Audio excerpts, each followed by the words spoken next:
Professora Maria Ellen presente para falarmos de redação aqui nesse canal.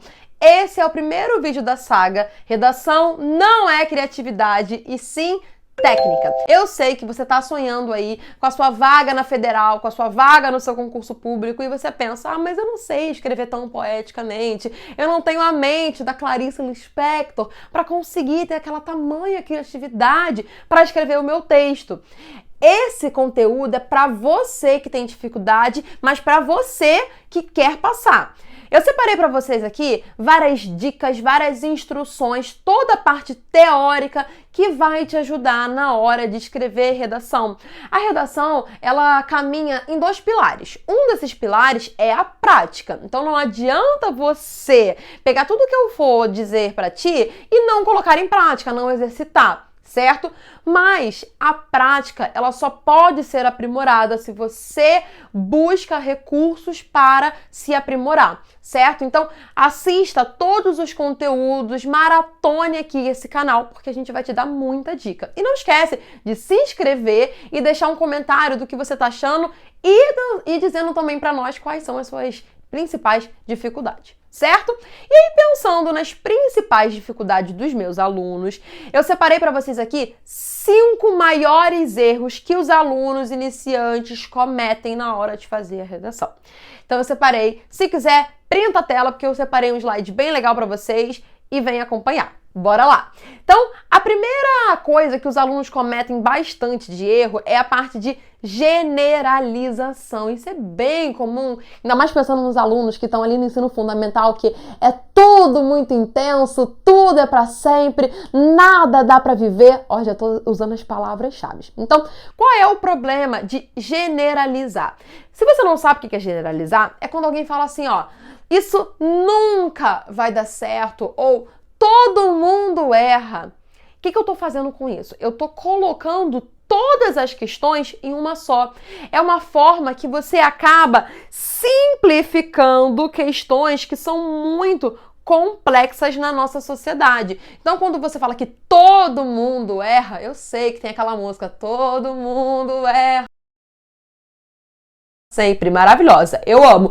Mas, pode ser que tenha alguém em algum momento que não erre na vida. Então, toma cuidado com essas afirmações que elas acabam sendo muito categóricas, muito afirmativas e que, enfim, acabam prejudicando na hora da sua redação. Outro problema também é que quando você faz essa afirmação, por exemplo, todo político é corrupto, você acaba gerando uma falsa comprovação da ideia. E muitas vezes essa parte de generalizar está muito atrelada com um pensamento preconceituoso. E isso aqui você não quer na sua prova. Até porque se você vai fazer Enem, você sabe que se você cometer qualquer falha em relação aos direitos humanos, você vai ter sua redação zerada. Então olha os exemplos que eu trouxe para você não cometer. Então o primeiro exemplo que eu trouxe aqui é que você não pode começar a sua redação com é de conhecimento de todos. Olha só essa palavra aqui, de todos. Será que realmente todo mundo sabe isso? Não pressupõe que o que você sabe é de conhecimento geral. Então, outra afirmação que as pessoas fazem é essa aqui, ó. É indiscutível ou é notório, é certo. Eu sei que vocês já podem ter pesquisado uns coringas aí na internet, os modelos prontos, que usam essas frases que já estão batidas e que não é legal você usar essas frases batidas. E essas frases têm problema. Então, quando você fala que é indiscutível ou que é certo, você está sendo muito impositivo. É claro que nada na redação é proibido. Quer dizer, nada não, porque tem umas coisas que eu consigo proibir sim, meu aluno. Mas óbvio que nada é proibido, mas você tem que pensar como você vai fazer. Então, se você falar que é certo, você vai precisar justificar depois. Sempre quando a gente está pensando em redação, tudo que você falar, você precisa ter uma fonte que justifique aquele pensamento. E essas expressões aqui, se eu fosse você, eu fugiria, porque ela acaba sendo muito generalizadora. Outras palavras também que a gente costuma pedir para o aluno evitar na redação são essas daqui, ó. Sempre, todos, ninguém, nunca, jamais. Essas expressões, elas estão naquela linha que eu já havia falado para vocês. Elas são muito impositivas e acabam não deixando margem para as exceções. E falando em exceção, você tem que ter muito cuidado quando a gente for pensar em comunidades, em questões sociais, quando a gente fala de generalizar. Então, toma muito cuidado quando você for falar de religião, quando você for falar de um certo continente, de geração, profissão, nacionalidade. Por quê? Porque a depender da sua generalização para com algum desses tipos de grupos aqui, você pode ter um pensamento preconceituoso. Então, separei aqui umas frasezinhas para a gente analisar e você vai me dizer o que está errado nelas. Então, vamos lá. Primeira frase é essa aqui, ó. Todos os cientistas concordam que a única forma de solucionar o problema das drogas é através da legalização. A gente sabe que a questão das drogas é uma questão que é provável em cair em vários concursos. Pode pensar também em concurso da polícia que tá para vir. Você pode pensar Enem. É um tema que tá em debate na sociedade. Só que, olha o problema aqui. Todos os cientistas. Isso aqui já está sendo categórico demais. Mas será que não tem um cientista que discorde disso? Outra coisa, a partir dos últimos escândalos, pode-se concluir que todos os políticos são corruptos. Eu já falei desse exemplo. Que, mas todo mundo fala isso. Você não é todo mundo. A sua mãe já não falava pra você que você não era todo mundo? Então toma cuidado com essas afirmações. Sabe-se que todos os asiáticos são bons em matemática. O que esse pensamento é? Esse pensamento, ele é preconceituoso. Porque, enfim, você não pode dizer que todos os asiáticos são bons em matemática, ou você falar algo do tipo, todas as pessoas do continente africano são bons em esporte. Você está tendo um preconceito para com essas pessoas. Então, toma cuidado quando você for falar de todos, toma cuidado quando você for trazer qualquer relação social e a afirmação que você vai dizer em relação a ela, tá? Até mesmo uma coisa boba, você vai falar, a geração Z, né, é uma geração preguiçosa. Ué, todo mundo da geração Z é preguiçoso? Então, esses pensamentos, além de ter o problema da generalização, pode acabar resultando em um pensamento preconceituoso, certo? Então, isso aqui você não vai mais fazer, que você já aprendeu comigo. Vamos para o próximo tópico. Como que a gente evita a generalização? Como a gente não comete esse erro? Você vai usar expressões que vão confirmar a sua ideia e expressões que vão modalizar o seu discurso. Como eu faço isso? Então, se eu quero dizer que todas as pessoas acham que os políticos são corruptos, eu não vou dizer que todo mundo acha. O que eu vou fazer? Vou falar assim, grande parte da população acredita que os políticos são corruptos. Você tá vendo que primeiro que agora eu já tirei que o pensamento não é meu, eu tô colocando que as pessoas acham. E segundo, eu não tô dizendo que são todos. É uma parcela, é grande parte, é a maioria. Ou se você quer fazer em relação à minoria, você bota nem todos acreditam. E aí você vai prestar muita atenção a essas palavras que eu circulei aqui no slide para que você não consiga, você não coloque elas em seu texto. Segundo tópico, repetição. Gente, eu sei que muitas vezes vocês sabem que não pode repetir. E aí, quando a gente fala de repetir, vocês estão pensando em repetição de palavra. Então, geralmente o aluno repete muito assim, mais. Não é legal. Só que tem uma coisa que a gente fala para o aluno que é para além da repetição do vocábulo, do léxico, que é a repetição da ideia. Como assim repetição da ideia? A gente chama isso aqui de pleonasmo vicioso. Eu sei que você já, em algum momento da sua vida, falou assim, eu vou subir, quem nunca falou isso? Pra cima. Aí vem a sua tia, seu tio e fala, não existe subir pra cima, tá errado. E muitas vezes a gente explicou o porquê que estava errado o tal da história de subir para cima. Mas é porque a ideia de subir só pode ser para cima.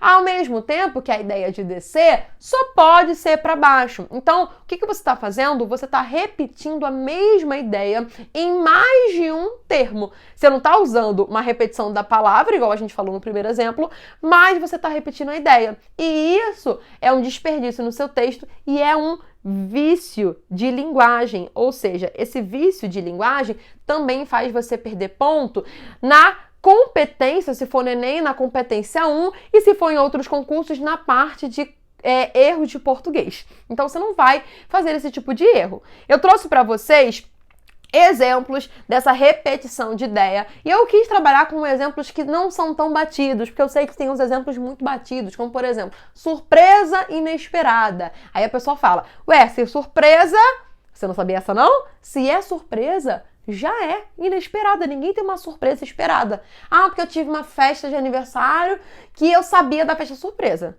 Mas foi uma surpresa pra você? Não foi. Então toma cuidado com isso. Baseado em fatos reais. Se é fato, só pode ser real. Mas eu sei que isso aí a galera já fala bastante na internet, então eu trouxe outros. Dessa forma, entende-se que o alistamento militar deve ser uma escolha opcional. Para resumir de forma breve, a obra Dom Casmurro, de Machado de Assis, ou o panorama geral da educação nos últimos anos é...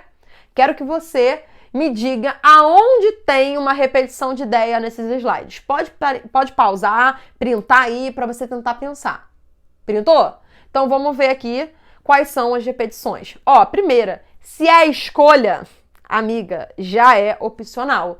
Não tem como você ter uma escolha que não seja opcional, porque só tem uma opção, aí você escolhe, essa é a escolha. Então, isso aqui, a gente tem o pleonasmo, esse vício de linguagem, a gente chama de pleonasmo vicioso.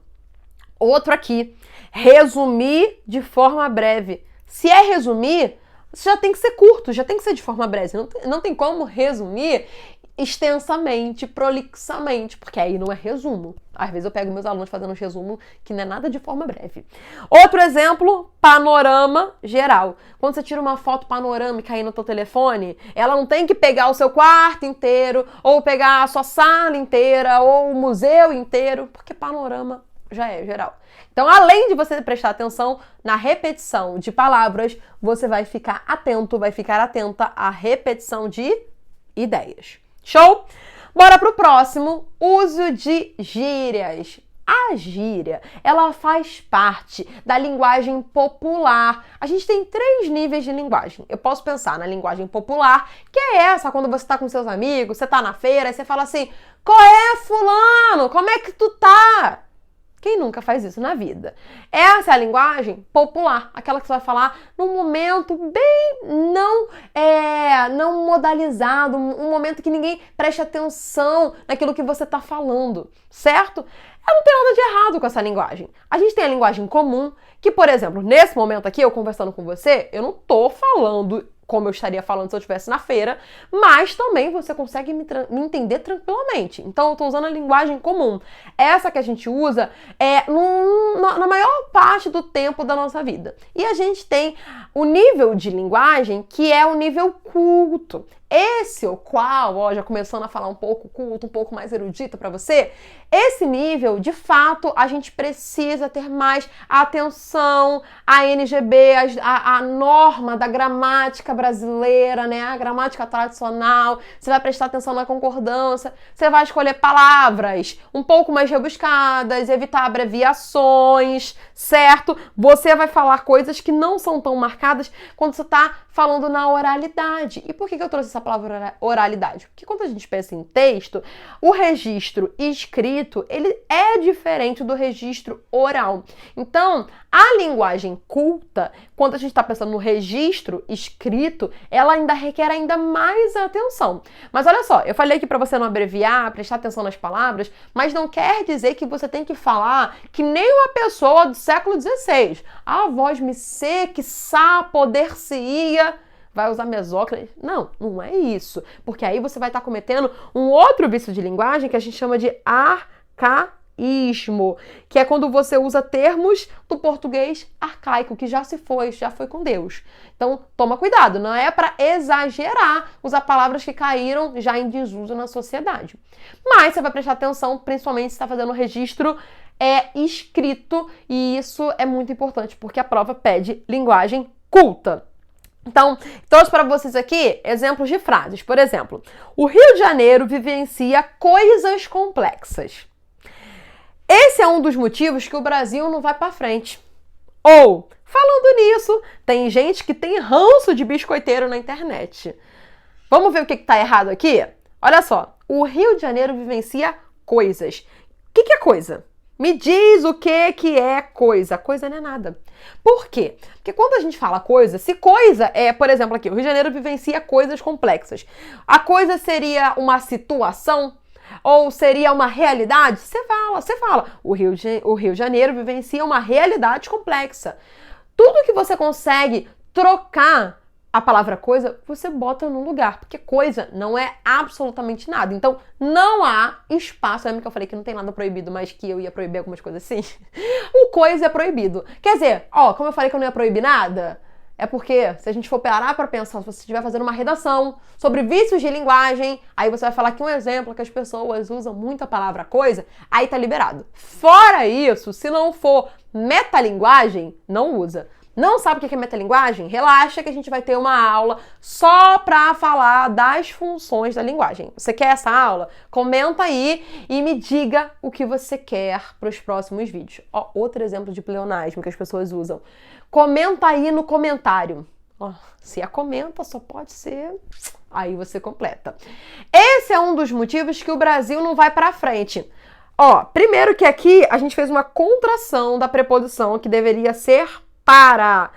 Professora, mas todo mundo fala pra. Eu sei, eu mando pra no WhatsApp e tá tudo bem, tá tudo lindo. Mas na tua redação, no teu concurso, você não vai fazer essas contrações. Você vai tentar falar as palavras da forma mais correta possível.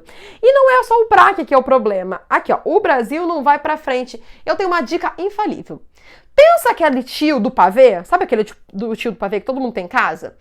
Toda vez que você quiser escrever uma coisa e você tiver na dúvida se está formal ou informal demais, você pensa no contexto da noite de Natal. Aí você pensa ali todo mundo comendo, vem o pudim, e aí o teu tio fala assim, e é por isso que o Brasil não vai para frente. Tu imagina teu tio falando essa frase? Pois eu imagino. Meu tio falaria, ele fala, já ouviu 1000 vezes. Então quer dizer que é uma frase muito marcada da oralidade. E aí você vai, não falar, não vai colocar, não vai escrever. Outro exemplo aqui, é o falando nisso. Falando, gente, falando. Ninguém tá falando. Primeiro você tá escrevendo.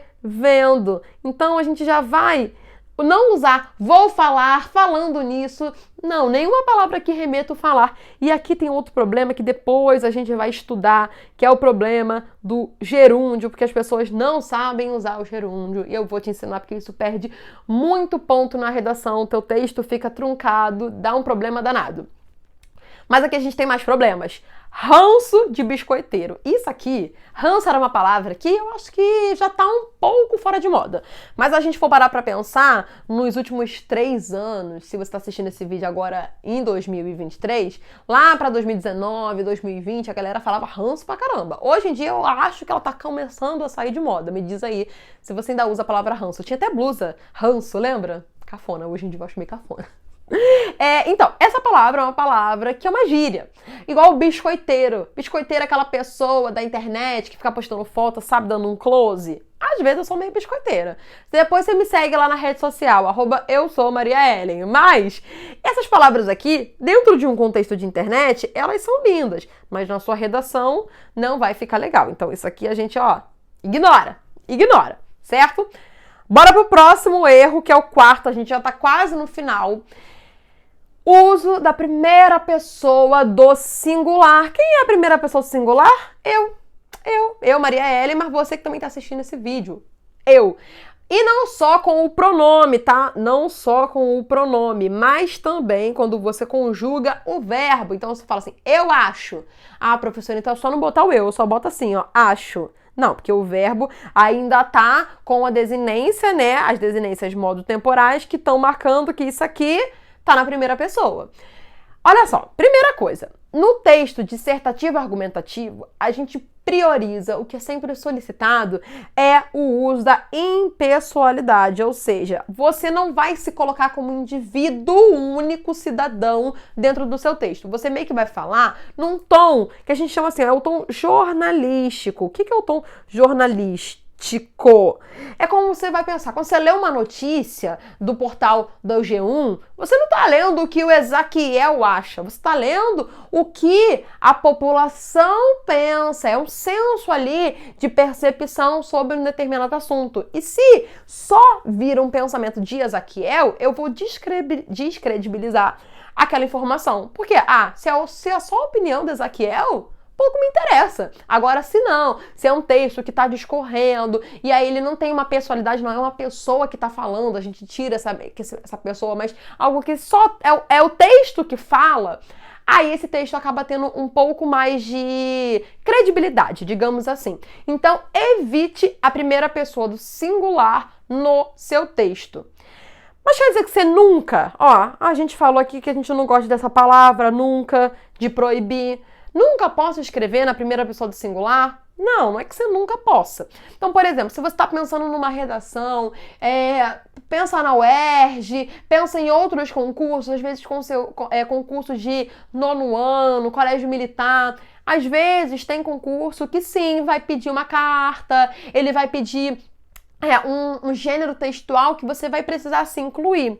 Mas isso vai estar explícito na solicitação do texto. Vai estar bem escrito, escreva um texto em primeira pessoa. Agora, se não houver nenhum registro que é para ser escrito em primeira pessoa, então escreve, não precisa. É sempre de forma impessoal. Vou trazer aula para você de sujeito e a gente vai aprender a colocar esse sujeito na terceira pessoa do singular, com a partícula C. Calma, que os conteúdos de gramática, eles vão chegar aqui no canal, porque esse canal é português e redação. Então você vai ter toda a tua ajuda nas duas áreas, certo? Toda a minha ajuda, na verdade, né? Mas e a primeira pessoa do plural, o nós? Eu posso usar? Bom, vamos lá. Quando você quiser fazer uma redação, que você vai ter um pensamento, e esse pensamento é um pensamento que todo mundo do seu contexto compartilha, você pode seguir. Então, por exemplo, eu estou fazendo uma redação Enem, e eu estou usando o nós, me colocando, por exemplo, como um cidadão brasileiro. Então, de fato, você pode usar o nós, mas você vai ter que ter uma atenção. Sabe o que não pode? É você ficar mudando. Então, por exemplo, eu posso fazer uma redação. Primeiro parágrafo eu boto nós, no segundo parágrafo eu boto eu, no terceiro parágrafo eu boto fala-se, né? Boto na terceira pessoa com a partícula C. Pode isso? Aí não pode não. Aí não pode não, Ezaquiel. Tem um Ezaquiel me assistindo, bota aí nos comentários. Não pode, gente. Você tem que escolher. Eu escolheria não colocar na primeira pessoa, porque fica mais fácil, porque geralmente quando você tá falando algo em nome de todo mundo, se colocando, você já pode ter aquele problema lá da generalização. Mas o que você escolher vai até o final. Mas não escolhe a primeira pessoa do singular não, se não tiver nenhuma marcação, se não tiver nenhum pedido na solicitação, porque aí não vai estar legal. Então, por exemplo, eu percebo que o Brasil está mais violento.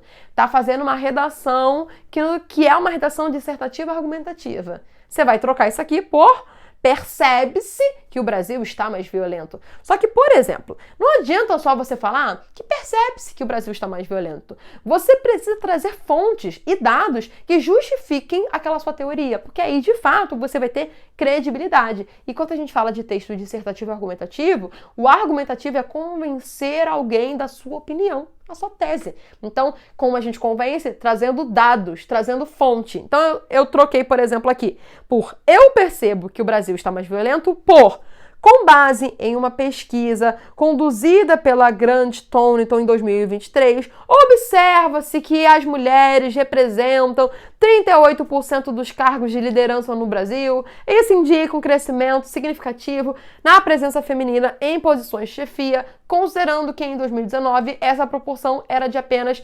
25%.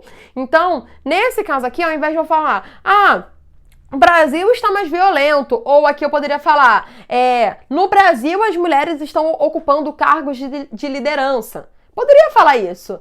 Porém, isso é só a minha opinião. Então, para transformar a minha opinião em uma verdade, eu faço isso aqui, ó, com base em uma pesquisa, aí eu falo da onde é essa pesquisa, eu marco o ano, certo? Eu vou trazer a fonte, e aí, ó, 38% é agora, antigamente era 25%, então isso aqui já não é só a minha opinião sobre a presença feminina nos cargos de liderança, de chefia, isso aqui já é um fato. Então, além de você se preocupar em não usar a primeira pessoa do plural, você também vai se preocupar em sempre trazer fatos, justificativas que corroborem para a sua perspectiva. Por fim, a gente vai falar aqui da estilística. A gente vai falar que quando a gente está fazendo um concurso, a gente não vai se preocupar apenas com o que está escrito, mas do como está escrito. Isto é, o que não pode cometer? Não pode ter letra ilegível. Olha, a minha letra não é a letra mais linda do mundo. Sempre falei isso para meus alunos. Mas eu preciso me esforçar para fazer as letras bem definidas. Então, por exemplo, eu não posso fazer um A e o O igual. Eu tenho que fazer uma diferença. Eu não posso fazer um T que não tem o tracinho. Então, eu tenho que definir as minhas letras. E segundo, eu não posso ficar mudando. Eu não posso começar a fazer esse A, depois eu faço esse A, depois eu faço esse A, depois eu faço isso aqui. E aí, qual é o A da pessoa? Já nem sei mais. Por quê? Porque o corretor não te conhece. Ele não é teu amigo. Então, ele vai olhar, ele vai tentar entender. Isso aqui é um A? Então tá bom, tudo que eu ver igual esse A eu vou identificar. Agora, se ele não, se não dá pra manter um padrão, se você ficar mudando a tua caligrafia, aí a gente tem um problema. Pode letra cursiva? Pode. Letra cursiva, tem aluno que chama de letra de mão dada, né? Então, essa letra aqui, você faz amor. Pode letra de forma? Pode. Amor. Não tem nenhum concurso que proíba a letra de forma. Só que quando você está fazendo letra de forma, que é essa daqui, você precisa marcar o que for letra maiúscula. Então, se você está começando um parágrafo e essa palavra amor for a sua primeira, você precisa... Botei aqui super gigante, mas você ignora. Você precisa fazer com que essa palavra, essa letra, ela fique maior. Não aqui tão grande como eu fiz, né? Mas você entendeu. Você precisa... ter uma forma de diferenciar que esse A tá maiúsculo do A minúsculo. Não é porque é de forma que vai ser tudo igual o texto todo, porque um dos critérios pra gente corrigir uma redação é saber se o aluno coloca a letra maiúscula aonde é necessário. Outra coisa que a gente vai falar é sobre rasura, sobre margem e divisão silábica. Então, olha só. A rasura. Trouxe aqui um exemplo de uma redação de um aluno que ele falou assim: o sedentarismo traz problema de saúde. Gente, isso aqui, ó, já te dou uma dica. Traz, quando é verbo trazer, é com Z. Traz com S é, por exemplo, uma coisa que está atrás de mim, ó. Certo? Atrás. Agora, traz de trazer com Z, certo? Então, o sedentarismo traz, ó, é o verbo trazer. Problema de saúde. Exemplo, diabetes, câncer, doenças cardíacas, problemas de pressão e etc. Isso aqui já tá errado, que esse e, vírgula, etc, não pode, tá? É só você botar o etc. Se botou o etc, não precisa do e. Grava aqui o etc, já tem o e. Então não vai ficar etc. Não precisa, tá? Não faça que você não tá errado. Mas olha como é que ele fez a rasura, ó. Ele fez isso aqui, ó. O aluno faz isso com uma certa frequência. Ele pega lá na folha de redação e ele quer escrever amiga. E aí ele escreve, sei lá, amigo. Não pensei em nenhum erro. Aqui, ó, errei, amiga, amaga. Que ele escreveu amiga, escreveu amaga. O que você vai fazer? Isso aqui? Você vai fazer isso aqui? Você faz isso aqui? Tem gente que se inspira. Aí já começa a fazer assim, já vira um negócio que quase rasga a folha. Olha só, escreveu amaga. Escrevi errado, professora. O que eu vou fazer? Minimalista. Um risco. Mas o corretor vai saber que eu escrevi errado. Ele já sabe. Se está rasurado, ele já sabe. Não precisa apagar, não é um crime. Não é um crime, não precisa apagar para ele não saber o que você colocou embaixo. E aí você vai e coloca a palavra certa ao lado. Certo? Não tem erro. Faça aqui não. Tem prova que cada rasura contabiliza um errozinho. Então, você precisa prestar muita atenção na hora de passar para a folha oficial que está escrito na folha de rascunho. Mas aí, é independente se a rasura é essa aqui ou aquela lá. Só que essa daqui pode ser papel de você zerar a sua prova. Porque aí pode ser questão de entender como rabisco e tudo mais. Aí dá maior problema na sua vida. Ok? Então, Essa foi a nossa primeira aula. Tentei trazer um conteúdo bem completo para vocês. Espero que você tenha gostado. Esse Professora 2.0 aqui, eu geralmente falo um pouco rápido e os meus alunos falam que para mim nem adianta, quando estão me ouvindo, colocar no 2.0, porque eu já falo em 2.0. Então aqui eu já te facilito para você não perder tempo e conseguir conquistar a sua tão sonhada vaga. Se você gostou desse vídeo, quer continuar maratonando os outros conteúdos, não esquece de se inscrever no canal e comentar aqui embaixo o que você achou, tá bom? Um beijo, até o próximo vídeo. Tchau!